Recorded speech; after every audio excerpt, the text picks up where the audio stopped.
906ನೇ ಜಯಂತಿಯನ್ನು ಅಂಬಿಗರ ಚೌಡ ಜಯಂತಿಯನ್ನು ಇವತ್ತು ಕರ್ನಾಟಕ ರಾಜ್ಯದ ಆಚರಣೆ ಮಾಡ್ತಾ ಇದ್ದೀವಿ. ಈ ಕಾರ್ಯಕ್ರಮಕ್ಕೆ ನಮ್ಮ ಪೂರ್ವಭಾವಿ ಸಭೆಯಲ್ಲಿ ನಮ್ಮ ದಂಡಾಧಿಕಾರಿಗಳು ಶಾಸಕರು ಹೇಳಿದಂತೆ ಇವತ್ತು ನಮ್ಮ ಕಾರ್ಯಕ್ರಮಕ್ಕೆ ಆಗಮಿಸಿದ್ದಾರೆ. ನಮ್ಮ ದಂಡಾಧಿಕಾರಿಗಳ ಗೀತಾ ಮೇಡಮ್ ಅವರಿಗೆ ಈ ಒಂದು ಅಂಬಿಗರ ಚೌಡಯ್ಯ ಒಂದು ಇದನ್ನು ಕೊಡುವುದರ ಮುಖಾಂತರವಾಗಿ ಆದರ ಸ್ವಾಗತ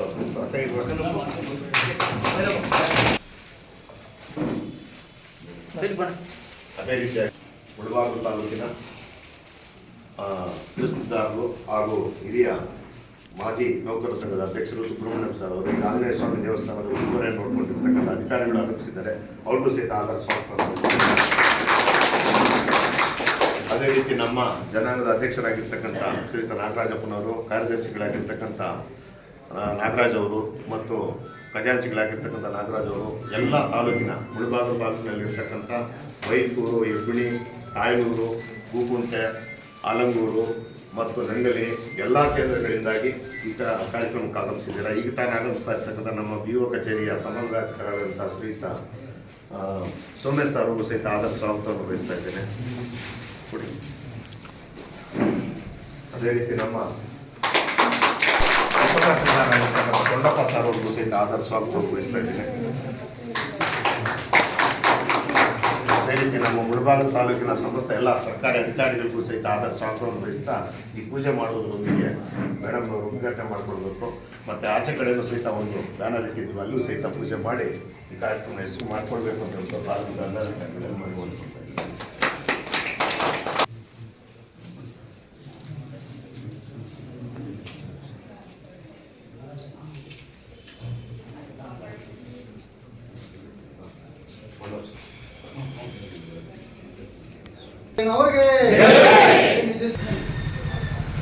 ಅಂಬಿಗಾ ಚೌಡಯ್ಯನವರಿಗೆ ಜೈ, ಅಂಬಿಗಾ ಚೌಡಯ್ಯನವರಿಗೆ ಜೈ, ಅಂಬಿಗಾ ಚೌಡಯ್ಯನವರಿಗೆ ಆಗಮಿಸಿದ್ದಾರೆ.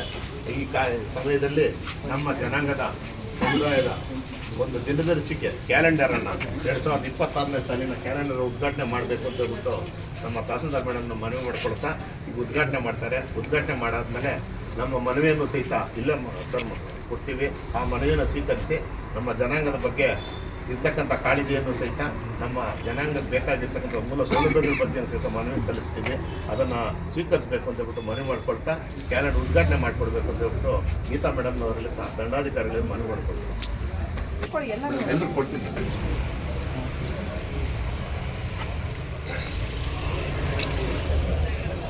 ಕುಲಬಾಂಧವರು ಹಾಗೂ ಕರ್ನಾಟಕ ಸರ್ಕಾರ ತಾಲೂಕು ದಂಡಾಧಿಕಾರಿಗಳಲ್ಲಿ ಈ ಮೂಲಕ ವಿನಂತಿಸಿಕೊಳ್ಳುವುದೇನೆಂದರೆ 906ನೇ ಜಯಂತಿಯನ್ನ ಇವತ್ತು ಕರ್ನಾಟಕ ರಾಜ್ಯಾದ್ಯಂತ ಸುಮಾರು ಸರ್ಕಾರದ ವತಿಯಿಂದಾಗಿ ಆಚರಣೆ ಮಾಡ್ತಾ ಇದ್ದೀವಿ. ನಿಜಚರಣರ ಅಂಬಿಗರ ಚೌಡಯ್ಯ ದಿನಾಚರಣೆ ಅಂತ ಹೇಳ್ಬಿಟ್ಟು ಈ ನಿಜಚರಣರ ಅಂಬಿಗರ ಚೌಡಯ್ಯ ದಿನಾಚರಣೆಯನ್ನ 2013ರಿಂದ ಸುಮಾರು 13ನೇ ಸಾಲಿನಿಂದ ಜಾರಿಗೆ ತಂದಿರತಕ್ಕಂಥ ಸರ್ಕಾರದ ನಿಯಮದಂತೆ ಎಲ್ಲ ಪ್ರತಿ ತಾಲೂಕು ಕಚೇರಿಗಳಲ್ಲಿ, ಪ್ರತಿ ಗ್ರಾಮ ಪಂಚಾಯತಿಗಳಲ್ಲಿ ಮತ್ತು ಇರ್ತಕ್ಕಂಥ ಕರ್ನಾಟಕ ರಾಜ್ಯಾದ್ಯಂತ ಆಚರಣೆ ಮಾಡ್ತಾ ಇದ್ದಾರೆ.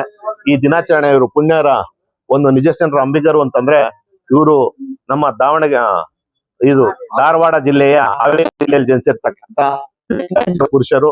ಇವರು ಸುಮಾರು ಗುತ್ತಲ ಎಂಬತಕ್ಕಂಥ ರಾಜನ ಒಂದು ಆಸ್ಥಾನದಲ್ಲಿ ಕೆಲಸ ಮಾಡ್ತಾ ಇದ್ರು. ಇವರು ಬಸವಣ್ಣನವರ ಸಮಕಾಲೀನ ಆಗಿರ್ತಕ್ಕಂಥ ವಚನಗಳನ್ನ ರಚನೆ ಮಾಡಿದ್ದಾರೆ. ಸುಮಾರು ವಚನಗಳನ್ನ ಅತಿ ಹೆಚ್ಚಾಗಿರ್ತಕ್ಕಂಥ ವಚನ ರಚನೆ ಮಾಡಿರ್ತಕ್ಕಂಥ ಕೀರ್ತಿ ನಿಜಚಂದ್ರ ಅಂಬಿಗರ ಅವರಿಗೆ ಸಲ್ಲುತ್ತದೆ. ನಮ್ಮ ಈ ಬೆಸ್ತರ ಕುಲದಲ್ಲಿ ಹುಟ್ಟಿರ್ತಕ್ಕಂಥ ನಿಜಚಂದ್ರ ಅಂಬಿಗರ ಚೌಡಯ್ಯನವರು ಇದೇ ರೀತಿಯಾಗಿರ್ತಕ್ಕಂಥ ಒಂದು ಕಾಯಕವೇ ಕೈಲಾಸ ಅಂತ ಹೇಳ್ಬಿಟ್ಟು ನದಿಯನ್ನು ದಾಟ್ತಕ್ಕಂಥದ್ದು, ದೋಣಿಯನ್ನು ನಡೆಸ್ತಕ್ಕಂಥದ್ದು ತೆಪ್ಪೆ ಅಂತ ಕರೀತಾರೆ. ಆ ದೋಣಿಯನ್ನು ನಡೆಸ್ಕೊಂಡು ಜೀವನವನ್ನು ಮಾಡ್ತಾ ಇರ್ತಾರೆ. ಆ ಸಮಯದಲ್ಲಿ ಒಂದು ಮಗುವಿಗೆ ಯಾವುದೇ ರೀತಿಯಾದಂತ ಹಾವು ಕಚ್ಚುತ್ತೆ. ಹಾವು ಕಚ್ಚಿರ್ತಕ್ಕಂಥ ಸಮಯದಲ್ಲಿ ವಾಸಿ ಮಾಡ್ತಕ್ಕಂಥ ಕಾಲದಲ್ಲಿ ಆ ಕಾಲಕ್ಕೆ ಅವರು ವೈದ್ಯವನ್ನು ಮಾಡಿ ಆ ವಾಸಿಯನ್ನು ಮಾಡ್ತಾರೆ. ಆ ಸಮಯದಲ್ಲಿ ರಾಜ ಬಂದು ಕೇಳ್ತಾರೆ, ನಿಮ್ಗೆ ಏನಾದ್ರು ಆಸೆ ಇದೆಯಾ, ನಿಮ್ಗೆ ಏನಾದ್ರು ನಾವು ಈ ಕುಲದಲ್ಲಿ ಹುಟ್ಟಿದ್ರು ಸಹಿತ ಕೃಷಿಯಲ್ಲಿ ಸಹಿತ ಉನ್ನತವಾಗಿರ್ತಕ್ಕಂಥ ಸ್ಥಾನಗಳನ್ನು ಮಹಾಪುರುಷರು ಹೆಚ್ಚಾಗಿರ್ತಕ್ಕಂಥ ವಚನಗಳನ್ನು ಬರೆದಿದ್ದಾರೆ. ಆ ವಚನ ಸಾಹಿತ್ಯಕ್ಕೂ ಸಹಿತ ನಮ್ಮ ಬಸವಣ್ಣನವರು ಒಳ್ಳೆ ರೀತಿಯಾಗಿರ್ತಕ್ಕಂಥ ಆಸ್ಥಾನದಲ್ಲಿ ಇವ್ರು ಇಟ್ಕೊಂಡು ಒಳ್ಳೆ ಸಲಹೆಗಳನ್ನು ಸಹಿತ ಸೂಚನೆಗಳನ್ನ ಪಾಲನೆ ಮಾಡಿರ್ತಕ್ಕಂಥ ಮಹಾನ್ ಪುರುಷರು ಅಂಬಿಗರ ಚೌಡಯ್ಯನವರು. ಈ ಒಂದು ಕುಲದಲ್ಲಿ ಹುಟ್ಟಿರ್ತಕ್ಕಂಥ ನಾವು ಮುಳಬಾಗಿಲು ತಾಲೂಕಿನಲ್ಲಿ ಸುಮಾರು ಒಂದು 300ರಿಂದ 400 ಜನ ಜನಸಂಖ್ಯೆ ಇದ್ರೂ ಸಹಿತ ನಾವೆಲ್ಲಾ ಕುಟುಂಬಗಳು 300-400 ಮನೆಗಳಿದೆ. ಆದ್ರೆ ನಾವು ಸಹಿತ ಒಂದು 2000 ಜನಸಂಖ್ಯೆ ಇದ್ರೂ ಸಹಿತ ಇವತ್ತು ಎಲ್ಲಾ ಜನಾಂಗದವರು ಸಹಿತ ಇವತ್ತು ಬಂದಿದ್ದಾರೆ. ನಮ್ಮ ಶಾಸಕರು ಹೇಳಿದ್ರು, ಇದೇ ರೀತಿ ನೀವೆಲ್ಲರೂ ಸಹಿತ ಭಾಗವಹಿಸಿ ಕಾರ್ಯಕ್ರಮನ ಅಚ್ಚುಕಟ್ಟಾಗಿ ನಡೆಸ್ಕೊಡಿ. ನಿಮ್ಮ ಮುಂದಿನ ದಿನಗಳಲ್ಲಿ ನಿಮಗೆ ನಿವೇಶನ, ನಿಮ್ಮ ಮಕ್ಕಳಿಗೆ ವಿದ್ಯಾಭ್ಯಾಸಕ್ಕೆ ಒಂದು ಸಮುದಾಯ ಭವನವನ್ನು ಸಹಿತ ಮಂಜೂರು ಮಾಡ್ತೀನಿ ಅಂತ ಹೇಳ್ಕೊಟ್ಟಿದ್ದಾರೆ. ಅದರ ಫಲವಾಗಿ ನಮ್ಮ ಮೇಡಮ್ನವ್ರಿಗೂ ಸಹಿತ ಮನವಿಯನ್ನು ಸಲ್ಲಿಸಿದ್ದೀವಿ. ಮೇಡಮ್ನವರು ಸಹಿತ ಈಗ ಕಾರ್ಯ ಪ್ರವೃತ್ತರಾಗಿದ್ದಾರೆ. ಅದೇ ರೀತಿ ಅಂತ ನಮ್ಮ ಜನಾಂಗಕ್ಕೆ ಒಂದು ನಿವೇಶನವನ್ನು ಕೊಡಬೇಕು ಅಂತ ಹೇಳ್ಬಿಟ್ಟು ಮನವಿ ಮಾಡ್ಕೊಳತ್ತಾ, ನಾವು ಯಾವುದೇ ರೀತಿ ಅಂತ ನಾವು ಬರ್ತಕ್ಕಂಥ ಇಲಾಖೆಯಿಂದ ಬರ್ತಕ್ಕಂಥ ಸಮುದಾಯಗಳಾಗಿರ್ಬೋದು, ನಮ್ಗೆ ಬಲೆಗಳಾಗಿರ್ಬೋದು, ಸೈಕಲ್ಗಳಾಗಿರ್ಬೋದು, ಅಥವಾ ಮೀನು ಹಿಡಿತಕ್ಕಂಥ ದ್ವಿಚಕ್ರ ವಾಹನಗಳಾಗಿರ್ಬೋದು, ಆಶ್ರಯ ಮನೆಗಳಾಗಿರ್ಬೋದು, ಎಲ್ಲವನ್ನು ಸಹಿತ ನಮ್ಮ ಜನಾಂಗಕ್ಕೆ ಕೊಟ್ಟು ನಮ್ಮ ಜನಾಂಗದಲ್ಲಿ ಕೆಲಸ ಮಾಡ್ತಾ ಇರ್ತಕ್ಕಂಥ ಮಕ್ಕಳಿಗೆ ಶೈಕ್ಷಣಿಕ ಅಭಿವೃದ್ಧಿಗಾಗಿ ಮತ್ತು ಅದೇ ರೀತಿಯಂತ ಹಿರಿಯರ ಒಂದು ಸೇವೆಗಾಗಿ ಅವ್ರಿಗೆ ಬೇಕಾಗಿದ್ದ ಸೌಲಭ್ಯಗಳನ್ನು ಕಲ್ಪಿಸಿಕೊಡ್ಬೇಕು ಅಂತ ಹೇಳ್ಬಿಟ್ಟು ತಾಲೂಕು ದಂಡಾಧಿಕಾರಿಗಳಲ್ಲಿ ಮನವಿ ಮಾಡ್ಕೊಳ್ತಾ, ಈ ಮನವಿ ಪತ್ರಗಳನ್ನು ನಮ್ಮ ಅಧ್ಯಕ್ಷರು, ಕಾರ್ಯದರ್ಶಿಗಳು, ನಮ್ಮ ಎಲ್ಲರ ಪಾತ್ರವಾಗಿ ನಮ್ಮ ಶಾಸಕರಿಗೂ ಮತ್ತು ನಮ್ಮ ತಾಲೂಕು ದಂಡಾಧಿಕಾರಿಗಳಿಗೆ ಸಲ್ಲಿಸ್ತಾ ಇದ್ದೀವಿ. ಅದನ್ನು ಸ್ವೀಕರಿಸಬೇಕು ಅಂತ ಹೇಳ್ಬಿಟ್ಟು ನಮ್ಮ ಮೇಡಮ್ನವರಲ್ಲಿ ಮನವಿ ಮಾಡ್ಕೊಳ್ತಾ ಇದ್ದೀವಿ.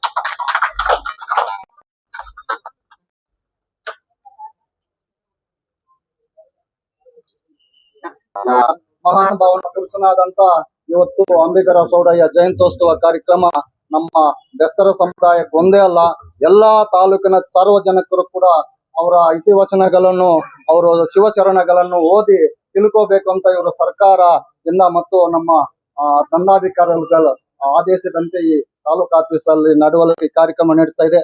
ಎಲ್ಲರಿಗೂ ಕೂಡ ಅವರ ಆಶೀರ್ವಾದ ಸಿಗಲಿ ಅಂತ ಭಾವಿಸ್ತಾ, ಅವರು ಒಂದು ವಚನದಲ್ಲಿ ಹೇಳಿದ್ದಾರೆ, ಏನಂದರೆ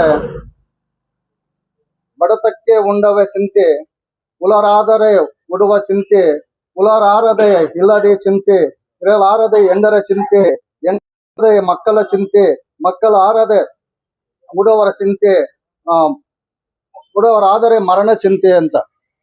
ಅದು ಅರ್ಥ ಏನಂದ್ರೆ, ನಮ್ಮ ಜೀವನದಲ್ಲಿ ಭಗವಂತನ ಶರೀರ ಮತ್ತು ಜ್ಞಾನ, ಬುದ್ಧಿ ಮೂರು ಕೊಟ್ಟಿದ್ದಾರೆ. ಅದರಲ್ಲಿ ನಾವು ಏನು ಆಸೆ ಪಟ್ಟು ಯಾವತ್ತು ಮದುವೆ ಆದ್ಮೇಲೆ ಮಕ್ಕಳಾಗ್ಬೇಕು ಚಿಂತೆ, ಮಕ್ಕಳಾದ್ಮೇಲೆ ಅವ್ರಿಗೆ ಆಸ್ತಿ ಪಾಸ್ತಿ ಮಾಡಿ ಮತ್ತು ಅದನ್ನು ಜಾಸ್ತಿ ಮಾಡ್ಕೋಬೇಕು, ನಾವೇ ಚೆನ್ನಾಗಿರ್ಬೇಕು ಅಂತ ಒಂದು ಭಾವನೆ ಎಲ್ಲರಿಗೂ ಕೂಡ ಮೂಡಿ ಬರ್ತಾ ಇದೆ ಈ ಪ್ರಪಂಚದಲ್ಲಿ. ಅದನ್ನು ದೂರ ಮಾಡ್ಬೇಕು ಅಂತ ಈ ವಚನದಲ್ಲಿ ಅಂಬಿಗರ ಚೌಡಯ್ಯನವರು ಹೇಳಿದ್ದಾರೆ. ಏನಂದ್ರೆ, ಜೀವನವನ್ನು ಆಸೆ ಸಾಗರದಲ್ಲಿ ಮುಳುಗಿ ಈದಿ ಅಂದ್ರೆ ಸಾಗರದಲ್ಲಿ ಹೋಗಿ ಸುಸ್ತಾಗ್ಬಿಟ್ಟು ಲಾಸ್ಟ್ ಅಲ್ಲಿ ಮರಣ ಚಿಂತೆ ಅಂತ ಕೂಡ ಒಂದು ನಾವು ಚಿಂತೆ ಮಾಡ್ತಾ ಇರ್ತೀವಿ. ಅದು ಬಿಟ್ಟು ಭಗವಂತನು ಶಿವನನ್ನು ಜ್ಞಾನಿಸುವನು ಒಬ್ಬನೂ ಇಲ್ಲ, ಶಿವನನ್ನು ಪೂಜಿಸುವವನು ಇಲ್ಲ. ಆ ಜ್ಞಾನ ಯಾವತ್ತು ಭಗವಂತನ ಪೂಜಿಸಿ ಶಿವನನ್ನು ಜ್ಞಾನ ಮಾಡ್ತಾರೋ ಒಳ್ಳೆ ಶರೀರಕ್ಕೆ ಆರೋಗ್ಯ ಅನುಕೂಲವಾಗಿ ಮುಕ್ತಿ ಕೊಡುವಂತ ವಿಚಾರ ಹೇಳಿದ್ದಾರೆ ಅಂಬಿಗರ ಚೌಡಯ್ಯನವರು.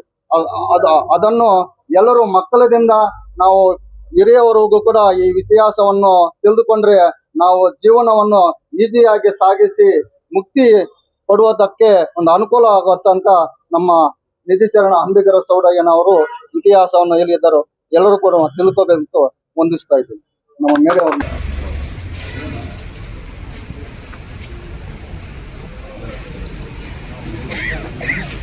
ನಮ್ಮ ತಾಲೂಕು ಆಡಳಿತ ಮತ್ತು ದಂಡಾಧಿಕಾರಿಗಳು ಹಾಗೂ ನಮ್ಮ ಎಲ್ಲ ಕುಲಬಾಂಧವರು, ಎಲ್ಲ ತಾಲೂಕಿಂದ ಬಂದಿರತಕ್ಕಂಥ ತಾಲೂಕು ಅಧಿಕಾರಿ ವರ್ಗದವರು ಹಾಗೂ ಇಲ್ಲಿರ್ತಕ್ಕಂಥ ಸಮಸ್ತ ಎಲ್ಲ ಕುಲಬಾಂಧವರಿಗೂ ಸಹಿತ ಎಲ್ಲ ಊರುಗಳಿಂದ ಬಂದಿದ್ದಾರೆ. ನಿಮ್ಗೆಲ್ರಿಗೂ ಸಹಿತ ನಾನು ಅನಂತ ಧನ್ಯವಾದಗಳನ್ನ ಅರ್ಪಿಸ್ತಾ ಇದ್ದೀವಿ. ಈ ಕಾರ್ಯಕ್ರಮ ಇಲ್ಲಿ ಮುಗಿಸ್ತಾ ಇದ್ದೀವಿ.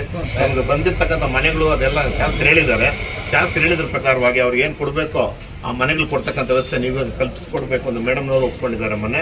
ಅದೇ ರೀತಿ ಅಂತ ನೀವು ಬಂದಿರ್ತಕ್ಕಂಥ ಆಧಾರ್ ಕಾರ್ಡ್ಗಳೆಲ್ಲ ನಮ್ಮ ಹತ್ರ ಕೊಡಿ, ನಾವು ಪಟ್ಟಿ ಮಾಡಿಬಿಟ್ಟು ಶಾಸಕರ ಮುಖಾಂತರ ನಿಮ್ಗೆ ಬೇಕಾಗಿರ್ತಕ್ಕಂಥ ಮನೆಗಳು ಮಂಜೂರು ಮಾಡ್ತಕ್ಕಂಥ ಕೆಲಸವನ್ನು ಮತ್ತು ನಿವೇಶನವನ್ನು ಮಂಜೂರು ಮಾಡಿಕೊಂಡು ಕೆಲಸವನ್ನು ಮೇಡಮ್ ಹತ್ರ ಮನೆ ಮಾಡಿಕೊಳ್ತಾ ಆ ಕೆಲಸವನ್ನು ನಾವು ಕಾರ್ಯಗತ ಮಾಡಿಕೊಡಕ್ಕೆ ನಾವೆಲ್ಲರೂ ಸಹಿತ ಪದಾಧಿಕಾರಿಗಳು ಶ್ರಮಿಸ್ತೀವಿ ಅಂತ ಹೇಳ್ತಾ ಈ ಕಾರ್ಯಕ್ರಮ ನಡೆಸ್ಕೊಟ್ಟಿದ್ದಕ್ಕೆ ಈಗ ನಮ್ಮ ಸುಬ್ರಹ್ಮಣ್ಯಂ ಸರ್ ಅವರು ಅವಾಗ ದಯವಿಟ್ಟು ಬಂದು ಎಲ್ಲ ಸದಸ್ಯರುಗಳೇ ಹಾಗೂ ನಮ್ಮ ತಾಲೂಕು ಆಫೀಸಿನ ಸಿಬ್ಬಂದಿ ವರ್ಗದವರೇ, ಮಾಧ್ಯಮ ಮಿತ್ರರೇ, ಎಲ್ಲರಿಗೂ ಕೂಡ ಇವತ್ತು ಅಂಬಿಗರ ಚೌಡಯ್ಯರವರ ಜಯಂತಿಯ ಶುಭಾಶಯಗಳನ್ನು ಕೋರ್ತಾ ಇದ್ದೀನಿ. ಅಂಬಿಗರ ಚೌಡಯ್ಯ ನಿಜವಾಗ್ಲೂ ಕೂಡ ಮಹಾನ್ ಚೇತನ. ಇವರು 12ನೇ ಶತಮಾನದಲ್ಲಿ ಬದುಕಿ ಬಾಳಿದಂತ ಉತ್ತಮ ವಚನಕಾರರು.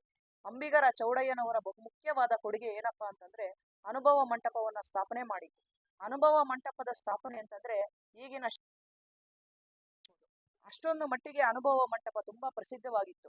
ಹೆಚ್ಚು ವಿಚಾರಧಾರೆಗಳನ್ನ ಸಂಜೆ ಹೊತ್ತು ಎಲ್ಲಾ ಸಮಕಾಲೀನರು ಕುತ್ಕೊಂಡು ವಿಚಾರಧಾರೆಗಳನ್ನ ಯೋಚನೆ ಮಾಡ್ತಕ್ಕಂಥ ಒಂದು ಅದ್ಭುತವಾದಂತ ಜಾಗ ಅಂದ್ರೆ ತಪ್ಪಾಗಲಾರದು. ಸೊ ಇಂಥ ಒಂದು ಕೊಡುಗೆಯನ್ನು ಕೊಟ್ಟಿದ್ದು ನಮ್ಮ ಅಂಬಿಗರ ಚೌಡಯ್ಯನವರು. ಇವರು ವೃತ್ತಿಯಲ್ಲಿ ಬೆಸ್ತರಾಗಿ ಜೀವನವನ್ನ ಪ್ರಾರಂಭ ಮಾಡ್ತಾರೆ. ನಂತರ ಅವರ ವಿಚಾರಧಾರೆಗಳು ಎಷ್ಟರ ಮಟ್ಟಿಗೆ ಇತ್ತು ಅಂತಂದ್ರೆ, ಆ ಕಾಲದಲ್ಲಿ ಇರ್ತಕ್ಕಂಥ ಜಾತೀಯತೆ, ಆಚಾರ ವಿಚಾರ, ಮೂಢನಂಬಿಕೆಗಳನ್ನ ಇದನ್ನ ಅವಾಗ್ಲೇನೆ ಅವರು ಖಂಡಿಸ್ತಾ ಇದ್ರು. ತಮ್ಮ ವಚನಗಳ ಮುಖಾಂತರ ಅದನ್ನ ಖಂಡಿಸ್ತಾ ಇದ್ರು. ತಮ್ಮ ವಚನಗಳಲ್ಲಿ ಅವರು ಕಾಯಕವೇ ಕೈಲಾಸ ಈ ಒಂದು ತತ್ವಕ್ಕೆ ಹೆಚ್ಚು ಮಾನ್ಯತೆಯನ್ನ ಕೊಡ್ತಾರೆ. ಕಾಯಕವನ್ನ ಮಾಡಿದ್ರೆ ಮಾತ್ರ ಪ್ರತಿಯೊಬ್ಬರಿಗೂ ಕೂಡ ಜೀವನ ಸಂತೃಪ್ತಿಯಾಗಿರುತ್ತೆ, ಮತ್ತೆ ಪ್ರತಿಯೊಬ್ಬರ ಜೀವನ ಕೂಡ ಮೋಕ್ಷವನ್ನ ಸೇರ್ಬೇಕು ಅಂತಂದ್ರೆ ಪ್ರತಿಯೊಬ್ಬರು ಕೂಡ ಕಾಯಕಕ್ಕೆ ಹೆಚ್ಚು ಮಹತ್ವವನ್ನ ಕೊಡಬೇಕು ಅಂತ. ಅದೇ ನಿಟ್ಟಿನಲ್ಲಿ ನಮ್ಮ ಜನಾಂಗ, ಈ ಬೆಸ್ತರ ಜನಾಂಗದವರು ಕೂಡ ಯಾವುದೋ ಒಂದು ಕಾಯಕದಲ್ಲಿ ತೊಡಗಿ ಅವರ ಜೀವನವನ್ನ ಇವತ್ತು ನಡೆಸ್ತಾ ಇದ್ದಾರೆ. ಉತ್ತಮವಾದ ರೀತಿಯಲ್ಲಿ ಉತ್ತಮವಾದ ಆಲೋಚನೆಗಳನ್ನ ಹೊಂದಿದ್ದಾರೆ ಇವರು. ಸೊ ಅವರ ಜೀವನವನ್ನ ಅದೇ ರೀತಿ ಅವರ ಮಾರ್ಗದರ್ಶನದಲ್ಲೇ ನಡೆಸ್ತಾ ಇದ್ದಾರೆ. ನಿಜಕ್ಕೂ ಕೂಡ ಅಂಬಿಗರ ಚೌಡಯ್ಯನವರ ಆದರ್ಶಗಳು ಏನಿತ್ತು, ಅವರ ವಚನಗಳ ಸಾರಾಂಶಗಳು ಏನಿದೆ, ಇದನ್ನೆಲ್ಲ ಕೂಡ ನಾವು ಇಂದಿನ ಯುವಜನಾಂಗ ಅರ್ಥೈಸಿಕೊಂಡು ಅವರ ದಾರಿಯಲ್ಲಿ ನಡಿಬೇಕು ಅಂತ ನಾನು ತಮ್ಮಲ್ಲೆಲ್ರಿಗೂ ಅದನ್ನ ಕೋರ್ತಾ ನನ್ನ ಮಾತನ್ನ ಮುಗಿಸ್ತಾ ಇದ್ದೀನಿ. ಎಲ್ಲರಿಗೂ ಧನ್ಯವಾದ.